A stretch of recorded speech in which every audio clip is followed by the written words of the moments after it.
Hey, Frank Maher, privacy expert and blackmail strategist.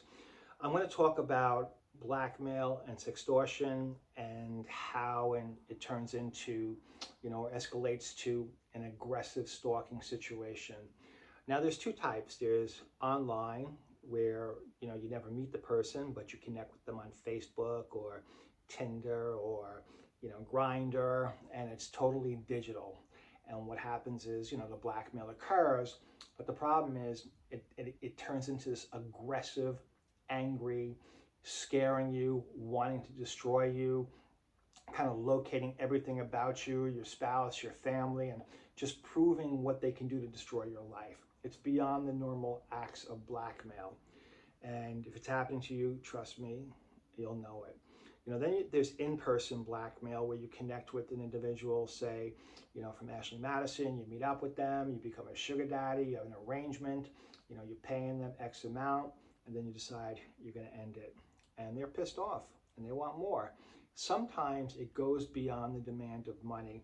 They feel used, they feel like you just, betrayed them, and emotions can kick off. The same thing can happen in an escort blackmail where you meet somebody regularly and next thing you know, they could be a drug user, and it turns into a horrible situation because drug users are very difficult to control because they're unpredictable. It can also stem from an extramarital affair where you break it off, they love you, they don't want to let you go. Now, in both of these cases, you have to, don't ever go head to head with them.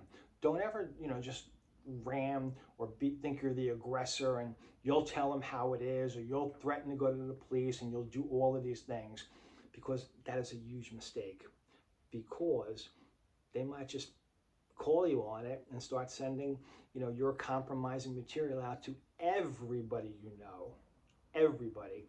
And I've worked all different types of blackmail cases. And the best way to deal with blackmail is always to diffuse and to stall their demands, never go head to head. See, an in-person blackmail, you have to be very careful because this person can show up at your home, your job, your spouse's job, your kid's school. So there is that question of safety. See, in my position from doing this all these years, I can tell the difference between a real threat and a fake threat. I can tell a client, hey, now you got to get the police involved because this person's a danger. But in most cases, I can diffuse it. I can back them off. And to do so, it's continuous communications. I take over, I pose as you, and it's always being available when they want you digitally, okay? And just dealing with that particular stage, because they could be drunk, they could be high, and they just want to vent, and they're coming at you and they're spewing at you.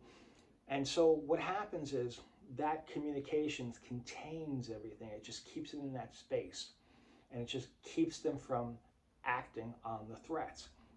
The difference between me and you is you can't deal with the stress, because it's a horrible thing to deal with. Them sending you pictures of your daughter's Instagram account or your boss's wife's Facebook page, and they're threatening to expose you there. It's a very, very difficult thing to face, but that's my strength. If you need help, reach out. I can help you. I can take over, and I will diffuse the situation, and I will advise you if we're ever at a situation or that crossroads where it's time to call law enforcement, because it is becoming dangerous. An in-person blackmail, you always have to keep that in mind. It could become dangerous. So be safe and reach out.